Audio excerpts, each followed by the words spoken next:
तो hi everybody, आज 11 दिसंबर है और मेरी शादी की 15वीं सालगिरह है और अ, बहुत लंबा पीरियड है।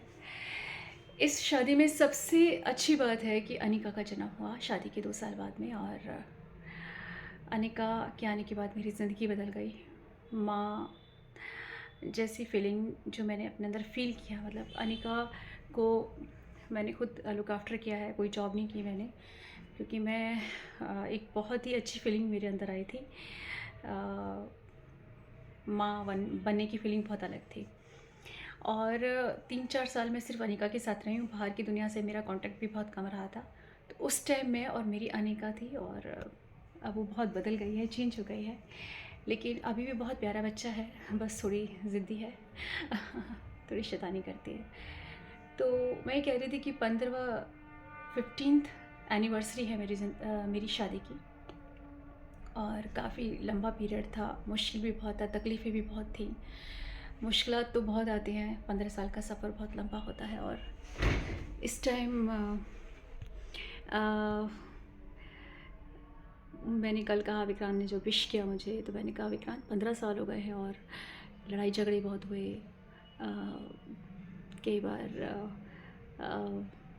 मैं विक्रांत से काफ़ी टाइम अलग भी रही अ, अ, और चेंज के लिए जब अनिका के ऑफ डेज़ आते थे तो मैं 1 मंथ के लिए, 2 मंथ के लिए अपनी मम्मी के यहाँ चली जाती थी। तो उस टाइम शायद विक्रांत मुझे और अनिका को बहुत मिस करते थे और मैं अभी भी चाहती हूँ कि जब भी अनिका की हॉलीडेज़ हों तो हम थोड़ा हमारे बीच गैप आए। 1 महीने में अपनी मम्मी के यहाँ चली जाती हूँ, तो उसके बाद में विक्रांत बहुत चेंज मिलते हैं और उन्हें पता चलता है कि फ़ैमिली क्या होती है और बीवी बच्चे क्या होते हैं। तो ये बहुत मीठी मीठी बातें होती हैं और हर शादी के अंदर ये चीज़ होनी चाहिए। नोक झोंक, लड़ाई झगड़े भी बहुत होते हैं। विक्रांत थोड़े गुस्से वाले हैं, तो मैं भी बहुत गुस्से वाली हूँ। अब थोड़ा मैं शांत हो गई हूँ अनिका की वजह से, क्योंकि जब भी मैं गुस्सा करती हूँ तो अनिका को बहुत बुरा लगता है, इसलिए मैं गुस्सा कम करती हूँ। मुझे ऐसा लगता है कि हर शादी में थोड़ा सा गैप होना ज़रूरी है। आप कोशिश करें कि 1-2 महीने के लिए कहीं, जैसे बच्चे की हॉलीडेज़ हों तो दूर हो जाएं। उस टाइम पति पत्नी के अंदर बहुत चेंज आते हैं, वो एक दूसरे को मिस भी करते हैं, याद भी करते हैं और तब एक शादी में एक बहुत बड़ा चेंज आता है। तो ये सभी की ज़िंदगी में, सभी की शादी में ये बात होती है। लेकिन ठीक है, 15 साल बहुत लंबा पीरियड होता है और बच्चे की ज़िम्मेदारियाँ बहुत बड़ी होती हैं। जब आपका बच्चा हो जाता है तो आप फ़ोकस हमेशा बच्चे को करते हैं, उसकी ज़िम्मेदारियों को करते हैं, उसे क्या चाहिए, उसे क्या करना चाहिए, वो कैसे अपनी ज़िंदगी को, उसकी ज़िंदगी को आप खूबसूरत बना सकते हैं, कैसे उसकी ज़िंदगी में रंग भर सकते हैं, कैसे उसे काबिल बना सकते हैं। तो मेरा फ़ोकस हमेशा ही अनिका रहती है और अब थोड़ा वो बड़ी हो गई है, तो पहले बचपन में हर बात मानती थी, लेकिन अब थोड़ा मुझे स्ट्रगल करना पड़ता है हर चीज़ के लिए। बस मैं ये चाहती हूँ कि वो एक हेल्दी खाना खाए और हेल्दी हैबिट्स उसके अंदर क्रिएट हों, पढ़ाई में वो नंबर 1 बने। वैसे तो वो हर चीज़ में बहुत अच्छी हैं, बस उन्हें घर का हेल्दी खाना पसंद नहीं है, जिसकी वजह से उनकी हेल्थ के इश्यूज़ बहुत आते हैं। तो मैं सिर्फ ये चाहती हूँ कि घर का हेल्दी फूड खाएँ और सैलेड खाएँ, फ्रूट्स खाएँ, जूसेस लें और अपनी पढ़ाई पे फ़ोकस करें और अपनी काबिलियत पर फ़ोकस करें, अपने टैलेंट पे फ़ोकस करें, क्योंकि अनिका के अंदर बहुत टैलेंट है। वो बहुत अच्छी एक्ट्रेस हैं, वो बहुत अच्छी डांसर हैं, वो बहुत अच्छी सिंगर भी हैं, मैंने उन्हें गाते हुए सुना है और वो बहुत सेंसिटिव बच्चा है और उनका ड्रेसिंग सेंस भी बहुत अच्छा है, ड्रेस सेंस। और पढ़ाई में भी बहुत अच्छी हैं, बस थोड़ा-सा इग्नोर करती हैं पढ़ाई को। अदरवाइज़ जब भी वो थोड़ी-सी भी मेहनत करती हैं, तो वो हर चीज़ में वो उनके मार्क्स बहुत अच्छे आते हैं। तो होप सो इस बार वो उनके मार्क्स बहुत अच्छे आएँगे, क्योंकि इस बार अनिका बहुत ज़्यादा पढ़ाई कर रही हैं, बहुत अच्छी से मेहनत कर रही हैं, बहुत मन लगा के काम कर रही हैं। तो बस मैं ये चाहती हूँ कि मेरी अनिका पढ़ाई में नंबर 1 हो और विक्रांत और मैं चाहते हैं वो पढ़ाई के लिए विदेश में जाए। लेकिन उनके अंदर एक ही है कि वो घर का खाना खाएँ, सैलेड खाएँ और फ्रूट्स लें। और सेकंड, उनके अंदर अच्छी हैबिट्स आएँ, जैसे योगाज़, पार्क में प्ले करना। और मैं चाहती हूँ कि उनके अंदर टैलेंट है, तो वो डांस बहुत अच्छा करती हैं, तो कथक, भरतनाट्यम या जो भी डांस उन्हें पसंद हो। वैसे ये 2 बहुत अच्छे डांस हैं और ये हमारी कल्चर से जुड़े हुए हैं। मैं चाहती हूँ वो कथक और भरतनाट्यम, ये दोनों डांस सीखें, क्योंकि ये भगवान शिव और पार्वती के डांस हैं और ये सबसे मुश्किल डांस है, और अगर आप इन्हें कर लेते हैं, सीख लेते हैं, तो फिर आप कोई भी डांस कर सकते हैं। तो मैं सिर्फ़ ये चाहती हूँ कि अनिका अपनी मासी की तरह, ऐश्वर्या मासी की तरह एक बहुत बड़ी ऑफ़िसर बने। बाकी उनका मन है वो किस दिशा में जाएँ, और मैं किस्मत को, डेस्टिनी को बहुत मानती हूँ। और 15 साल का लंबा पीरियड था, बहुत मुश्किल टाइम था। और आज के ज़माने में अगर कोई इंसान 15 साल शादी की पूरी कर लेता है तो ये बहुत बड़ी बात होती है। लेकिन मैं सिर्फ ये कहना चाहूँगी कि शादी है तो उसे निभाना चाहिए, और बच्चे हैं तो और भी उसको निभाने की पूरी कोशिश करनी चाहिए। कोशिश करें कि आप अपने बच्चे को माँ बाप दे सकें, घर दे सकें, घर का माहौल दे सकें, क्योंकि जब बच्चे होते हैं तो ज़िम्मेदारी बहुत बड़ी होती है, और बच्चों को माँ बाप दोनों का प्यार चाहिए होता है। तो कोशिश करें कि आप अपनी शादी को निभाएं, और बच्चे की लुक आफ्टर में, बच्चे की ब्रिंगिंग अप में ध्यान दें, उनके अंदर अच्छी चीज़ें, अच्छा संस्कार डालें।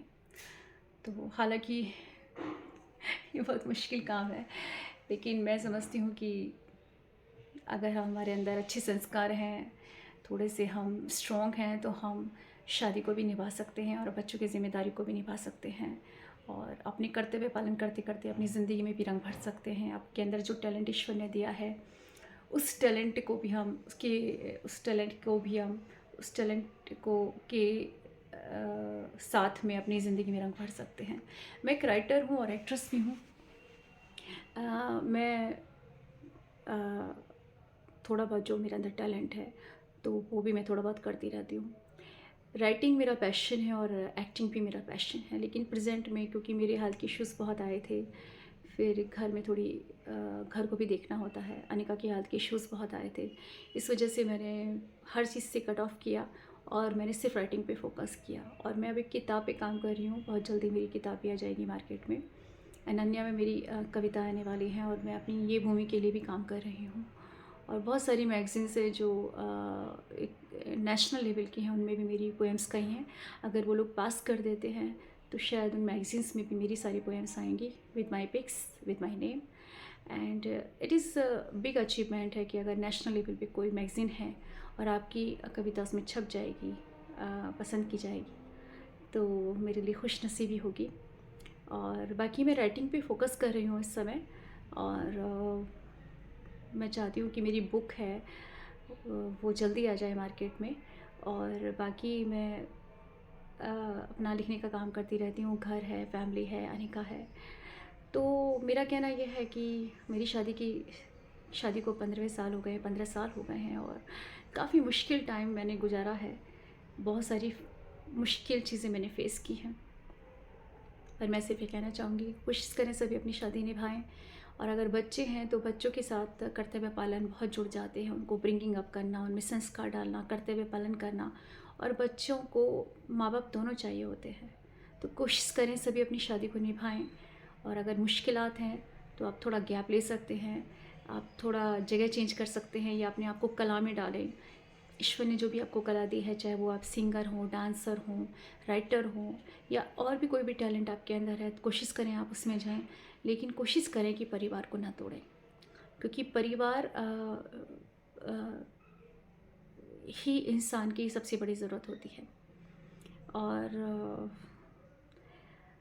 कहते हैं कहना बहुत आसान होता है, करना बहुत मुश्किल। मैं इस बात को बहुत अच्छे से जानती हूँ, क्योंकि जो इंसान रहता है, निभाता है और करता है, उसे पता होती है कि कितनी दुख और तकलीफ़ों से वो ज़िंदगी में गुजरता है, कितनी मुश्किलात से वो इन चीज़ों को निभाता है।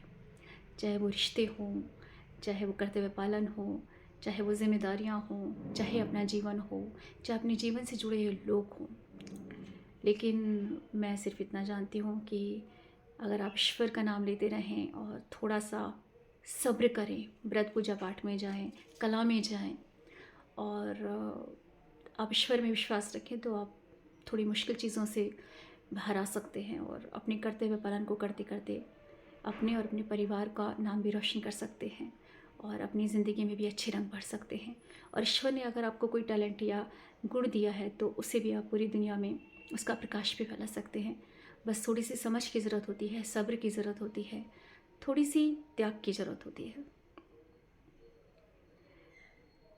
तो मेरा बस आप लोगों से कहना है कि कोशिश करें आप सारे रिश्ते अपने कर्तव्य पालन अच्छे से निभाएँ, अपनी ज़िम्मेदारियों को निभाएँ और अपने जीवन में भी अच्छे और खूबसूरत रंग भरें। ज़िंदगी में जितने खूबसूरत रंग भर सकते हैं, अच्छे संस्कारों के साथ, अच्छे प्रिंसिपल्स के साथ और अच्छे लोगों के साथ। क्योंकि संगत एक बहुत अच्छी चीज़ है, अगर आप अच्छे लोगों की संगत में हैं, तो आप यकीन मानिए आपके अंदर बहुत बड़े-बड़े चेंज आएँगे, परिवर्तन आएँगे। वो लोग जिनके विचार अच्छे होते हैं, जिन्होंने ज़िंदगी में बड़े-बड़े काम किए होते हैं, जिनके अंदर टैलेंट होता है, अगर आप उन लोगों के संपर्क में आएँगे, तो आपकी ज़िंदगी में भी अच्छे-अच्छे रंग भरते हैं।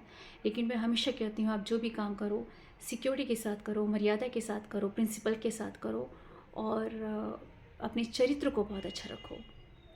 जो भी काम करो, वो प्रिंसिपल्स के साथ करो और ये याद रखो कि आप किसी के घर की बहन हैं, बेटियां हैं, किसी की माँ हैं, किसी की पत्नी हैं और सबसे बड़ी बात है आप एक औरत हैं और जब आप एक औरत होते हैं तो आपकी ज़िम्मेदारी बहुत ज़्यादा होती है।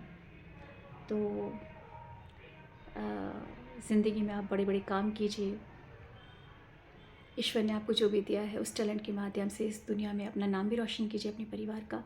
लेकिन हमेशा याद रखिए कि आपके परिवार की इज़्ज़त आपके हाथ में होती है और रिश्ते बहुत कीमती होते हैं और बहुत मुश्किल से मिलते हैं और बनते हैं और निभाना तो और भी मुश्किल होता है। तो कोशिश करें कि अपने सारे रिश्ते निभाएं अपनी पूरी समझ से, अपने त्याग से, अपने प्रेम से, अपनी अच्छी भावनाओं से।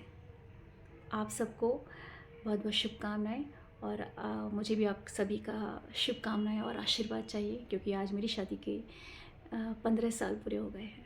नमस्कार।